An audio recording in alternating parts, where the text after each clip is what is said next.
TB-nya juga ada dan ada cacing yang banyak itu cacing keluar masih dalam keadaan hidup dan masih berkembang biak yang sampai ke otak. Jadi di sekujur tubuhnya ada cacingnya, yang di otak itu telur-telurnya. Oksigen dalam tubuhnya juga habis karena diambil oleh si cacing-cacing ini. Udah kekurangan gizi, diambil cacing juga. Sebelum ketemu kita pagi-pagi tuh ke klinik dulu harus bayar 600.000, tapi kan mereka nggak punya uang, akhirnya cuma bayar 100.000. Satu labu. Relawan kami di Pingpong kan disuruh dulu ke Dinkes, ke Dinsos, ke Dinkes. Mereka bilang ya udah kita nggak ada anggaran, kita nggak bisa dapat bantuan.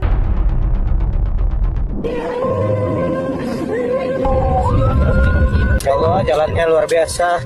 Bahkan dari CT scan aja tuh udah ke otak si telur cacing. Relawan kami dioper-oper dari satu dinas ke dinas lain untuk mendapatkan bantuan BPJS subsidi pemerintah bagi Raya. Kasus Raya menjadi jaminan potret kondisi penanganan kesehatan di negeri ini. Raya dilahirkan oleh seorang ibu yang tidak sehat secara mental. Belum dibawa berobat? Kenapa Bu alasannya? Nggak ada itunya. Nggak ada apanya? Biaya. Ya, itu adalah Dek Raya yang meninggal dunia. Ya. Beberapa saat yang lalu. Dan saya sudah ngecek juga ke Kementerian Kesehatan ya bahwa mereka sudah mendapat laporan juga, dan itu meninggal sebetulnya ada ditemukan sepsis, infeksi sudah menjalar ya, tapi yang ironisnya juga ditemukan cacing yang begitu banyak di dalam tubuhnya ya. Sampai keluar dari hidung tadi, dari kemaluannya juga. Dan ini waktu dibawa ke rumah sakit itu sudah dalam keadaan tidak sadar berarti. Iya, kondisinya udah kritis. Jadi kan kita waktu datang ke rumahnya untuk melakukan assessment, pas kita lihat kondisi udah nggak sadar, saturasi udah turun, kita pasangin oksigen, terus langsung kita inisiatif bawa Raya ke rumah sakit yang terbesar di Sukabumi, RSUD. Kita bersama dengan Ibu Iin ya, dari Yayasan Rumah Teduh Sahabat Iin. Dan ketemu lagi bersama saya Uya Kuya atau Surya Utama SIP Sarjana Ilmu Politik Universitas Indonesia, sekaligus juga anggota Komisi 9 DPR RI dari fraksi Partai Amanat Nasional dari PAN, yang juga tentunya juga sangat concern tentang masalah kesehatan ya, dan juga masalah gizi buruk juga ya. Dan ketemu lagi di LBU Lembaga Bantuan Uya. Ini sebelumnya Bu In terima kasih juga, walaupun Raya tidak bisa selamatkan, tapi Bu In yang bersama yayasan dan teman-teman juga yang sudah berusaha untuk membawa ke rumah sakit ya pada saat itu ya. Jadi sebetulnya gimana sih ini anak ini dalam keadaan tidak sadar? Dibawa ke rumah sakit, terus apa kata rumah sakit? Kata rumah sakit memang ada komplikasi kan, memang TB-nya juga ada dan ada cacing yang banyak itu. Jadi sejak awal masuk memang udah mulai keluar cacing-cacingnya itu kan. Cuman memang yang luar biasa, dokter juga sampai bilang ini kita nggak pernah ngelihat kejadian cacing sebanyak dan sekuat ini gitu. Karena apa? 3 hari kita bom dia dengan obat-obatan cacing, itu cacing keluar masih dalam keadaan hidup. Jadi obat cacing harusnya udah kan masuk. Ya harusnya obat cacing masuk tuh cacing mati keluar mati kan. Keluar dalam keadaan hancur atau mati, ini 3 hari masih keluar hidup. Dan masih berkembang biak yang sampai ke otaknya. Baru hari keberapa itu memang akhirnya cairan apa yang keluar itu lendir. Jadi cacing-cacing ini ada di mana saja kan? Ada di paru-paru, udah sampai ke otak. Udah di otak tuh telur-telurnya. Dari hasil ronsen kelihatan banget sih. Jadi di sekujur tubuhnya ada cacingnya, yang di otak itu telur-telurnya. Dan habis itu setelah itu apa kata dokter? Kita kan memang ngejar supaya mengeluarkan cacing-cacingnya itu dulu kan. Di tengah perjalanan dokter waktu itu udah minta kita ACC untuk pasang ventilator. Kita agak bukan masalah biayanya, tapi udah pasang ventilator gitu. Tapi kita cek saturasi sebetulnya masih aman gitu. Akhirnya nggak dipasang ventilator, dipasang alat bantuan pernafasan apa gitu. Dan itu juga kita ACC untuk pasang. Cuma 9 hari sih, sampai akhirnya belum sempat tuntas pengobatan, Raya udah meninggal. Dan kata dokter itu jadi meninggal itu sebetulnya karena apa, infeksinya? Apa karena cacingnya? Tapi cacingnya sebanyak ini. Nah ya makanya apa kata dokter tuh apa?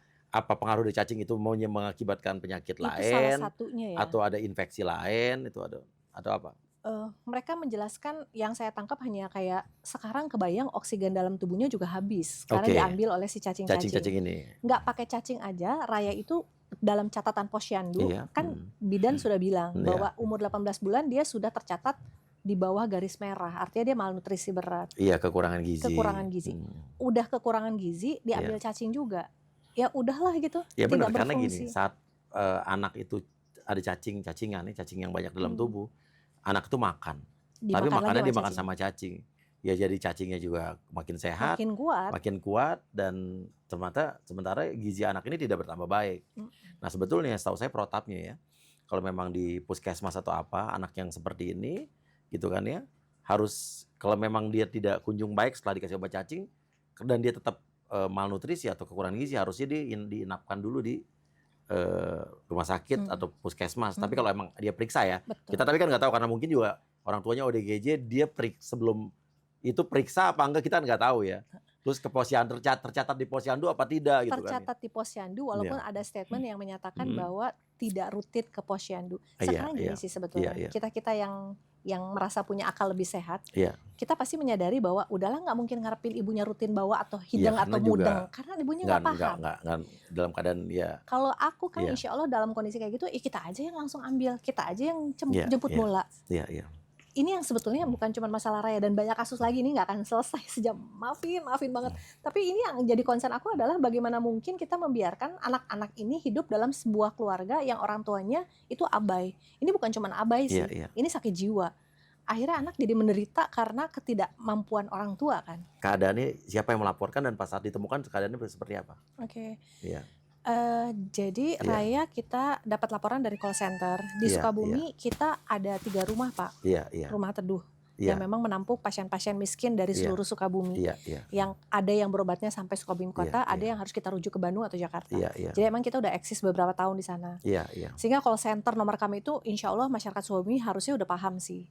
Nah dapat laporan tanggal 13 Juli itu untuk permintaan bantuan atas kasus Raya. Hari itu juga kita datang, kondisinya udah nggak sadar. Kita cek saturasi sudah turun. Sudah berapa? Kalau nggak salah sekitar 95, saya lupa persen, tapi pasti di bawah 100, saturasi udah rendah. Terus kita pasangin oksigen dan kita putuskan untuk segera dibawa. Dibawa ke rumah sakit daerah. Udah nggak takut kucing kan? Enggak, aman. Oke, terus? Alhamdulillah kalau menurut kami yang memang biasa lah bolak-balik bawa pasien darurat seperti itu, kondisi penanganan dari RSUD itu udah bagus banget Pak. Karena apa? Karena sebetulnya kami datang tidak bawa identitas pasien kan. Jadi identitas pasien tidak ada? Tidak ada sama sekali. Tidak terdaftar di BPJS juga? Otomatis nggak punya BPJS. Walaupun itu adalah keluarga yang sangat tidak mampu, karena dengar-dengar ibunya ODGJ. Bapaknya juga ODGJ. Bapak ibunya ODGJ. Bapak ibunya ODGJ. Bisa nanti dilihat di video penuh saya, itu kelihatan banget emang ibunya nggak normal, bapaknya juga nggak normal. Oke. Jadi bagaimanapun kan rumah sakit punya standar baku untuk menanyakan ini pasien under apa gitu kan, apakah jaminan PBI kah, BPJS penerima bantuan iuran itu seperti itu untuk mendata kan. Yang pasti kalau dari cerita ibu tadi harusnya memang keluarga ini masuk dalam kategori PBI, penerima bantuan iuran yang memang pemerintah daerah yang bayarin atau memberikan. Tapi kan dasarnya jangankan BPJS PBI-nya Pak, kartu identitas pun nggak punya. Ini yang saya agak kaget sih, kenapa? Satu keluarga tuh nggak punya kecuali bapaknya dulu pernah punya KTP tapi tahun 2017 dan udah kadaluarsa. Ibunya Raya dan 2 anaknya itu semuanya nggak punya identitas. Padahal kakaknya Raya ini udah umur 7 tahun. Sehingga kan jadi kesulitan ketika kita memang mau mendadak bikin kartu kan BPJS. Nah, jadi ketika kita datang ke rumah sakit, entry rumah sakit mau seperti apa gitu kan sebetulnya mau dijamin. Itu kan standar lah, memang rumah sakit harus seperti itu. Jadi kami minta tenggang karena saya bilang kalau kita bayar pakai tunai ya lumayan ya argonya karena langsung masuk picu kan kalau pakai tunai. Jadi ada nggak keringanan supaya kita bisa mengurus dulu.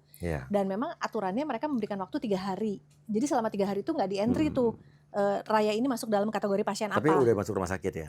Langsung ditangani dan tidak ada penundaan sama sekali. Jadi aman, secara prosedur rumah sakit ini udah RSUD berjalan dengan bagus, protapnya juga bagus. Jadi memperhatikan kepentingan pasien dulu, ini luar biasa ya. RSUD mana nih kita perlu acung jempol nih? Samsudin ya. Top. Saya banyak banget dibantu sama Samsudin dan maksudnya kan saya ada di Bandung, saya ada di Sukabumi, saya ada di Malang, saya ada di Jakarta juga. Ada 4 rumah di Jakarta.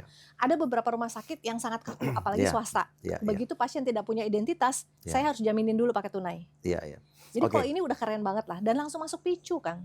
Dan apa kondisinya pas masuk tuh gimana? Emang udah repot banget, udah kritis nggak sadar dan memang mereka langsung minta, karena kita yang menjadi perwaliannya, minta approval untuk Raya langsung masuk ke dalam picu.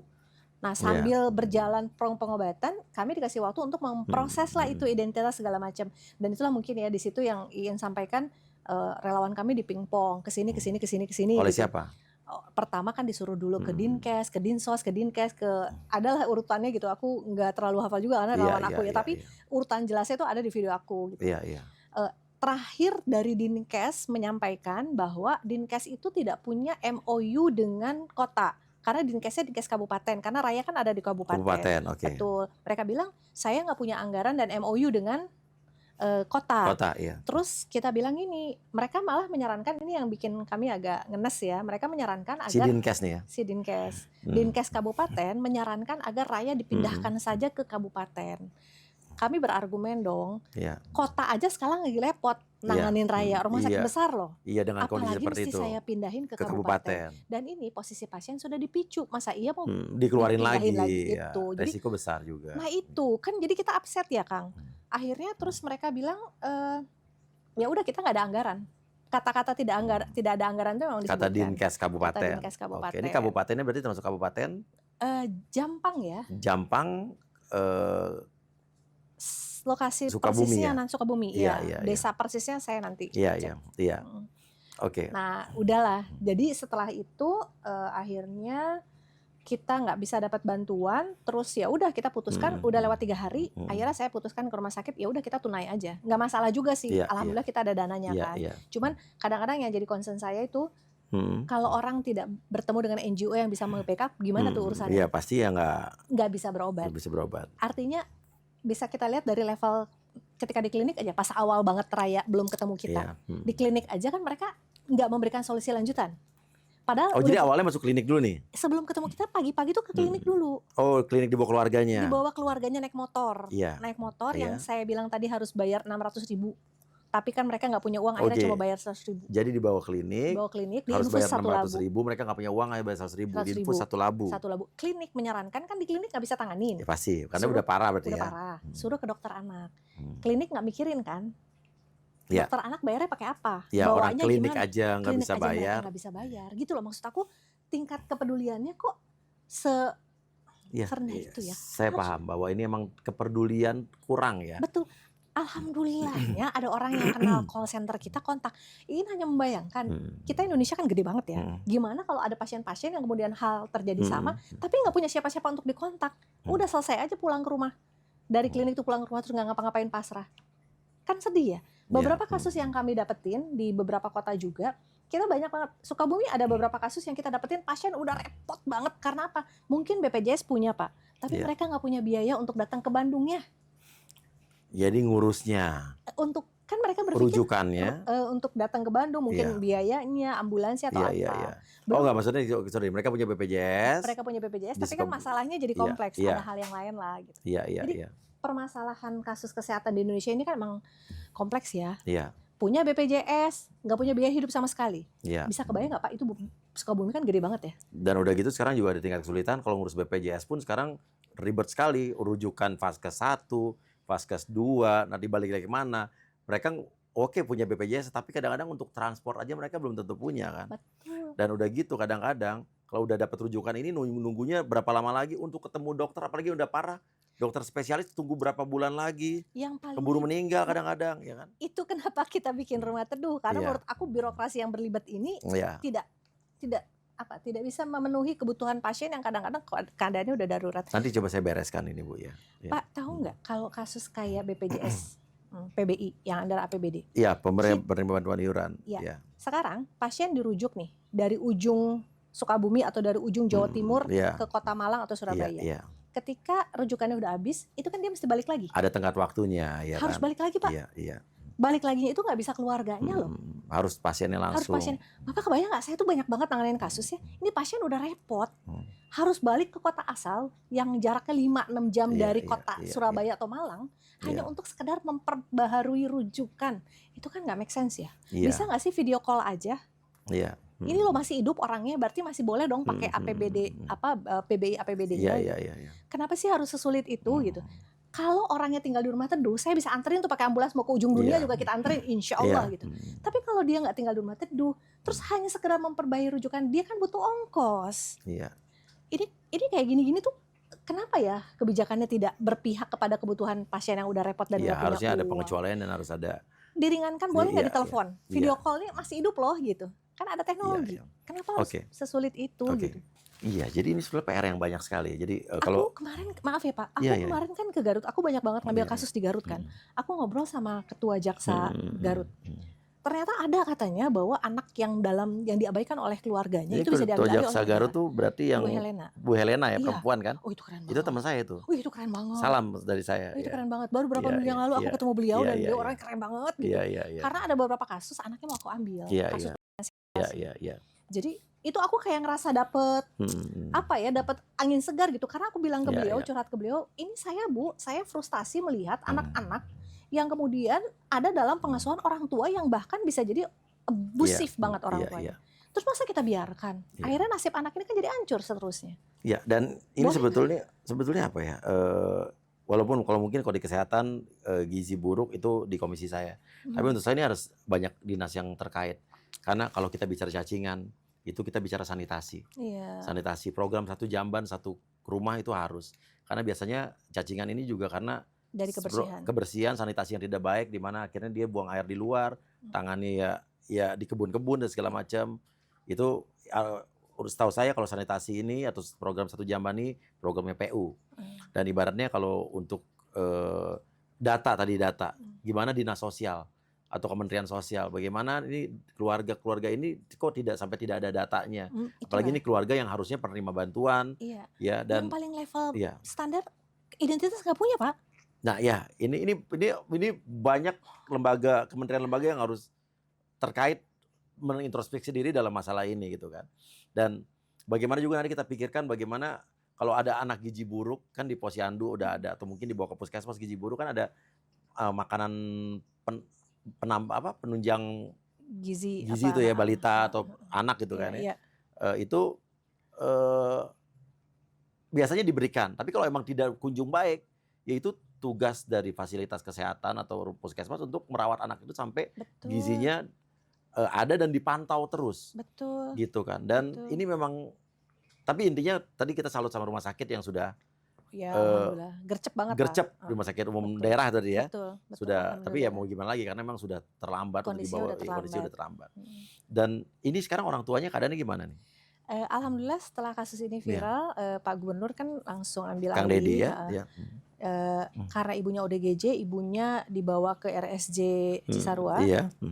Terus bapaknya karena teridentifikasi TBC, jadi bapaknya katanya lagi dirawat di rumah sakit Welas Asih. Ya harus minum obat setiap hari itu pasti kan. Harus dulu minum obat TBC. Cuman memang ini sebetulnya ada PR lain sih Kang, karena di atasnya Raya kan ada kakaknya yang umur 7 tahun itu kan. Gimana kondisinya? Apakah gizi buruk juga?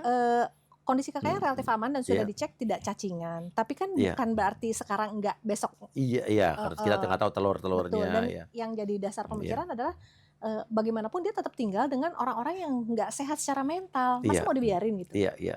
Nah itu kan butuh solusi jangka panjang. Bukan yang cuma solusi saat ini doang diobatin udah gitu selesai gitu bapaknya. Butuh jangka panjang. Apalagi kalau lihat ibunya mental. Mental tuh kan Masya Allah pengobatannya.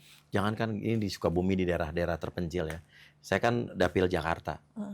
Ini di Jakarta Selatan, Jakarta Pusat aja masih banyak yang sanitasinya kurang baik. Ada yang belum punya septic tank.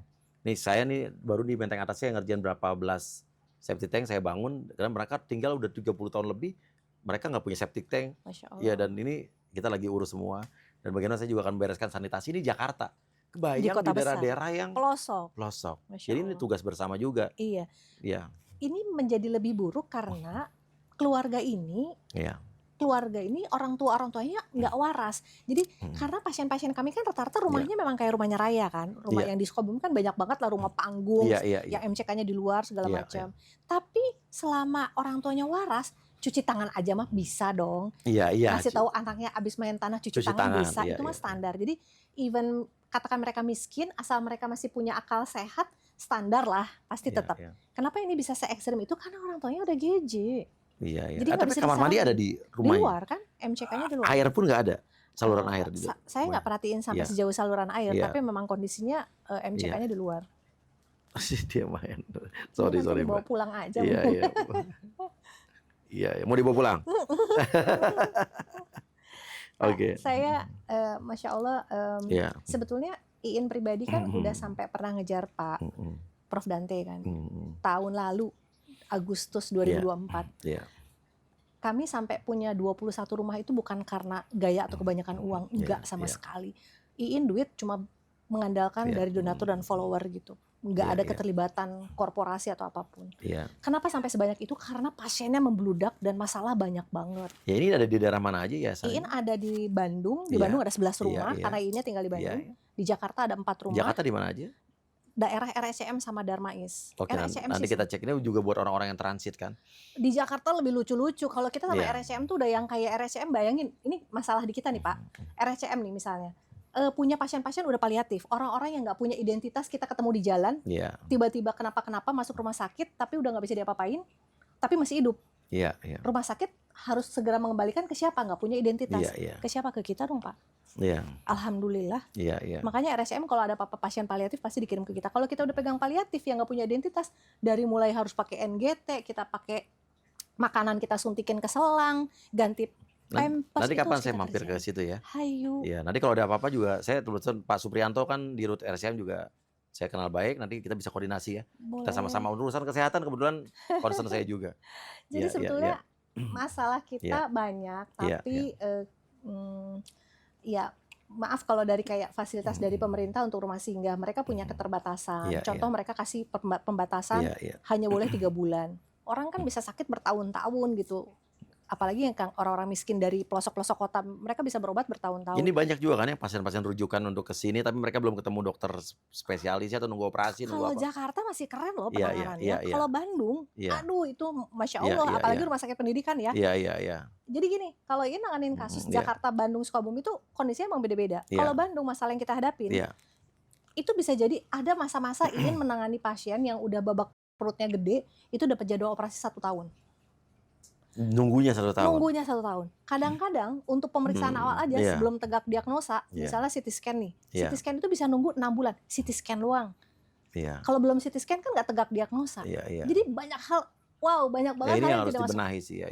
Apa yang aku lakukan coba? Emangnya kita harus angkat tangan? Enggak. Kalau kita hanya kalau kita hanya bergantung kepada sistem atau bergantung kepada overload pasien yang memang sudah tidak tertampung misalnya di rumah sakit daerah ini, pasien keburu mati.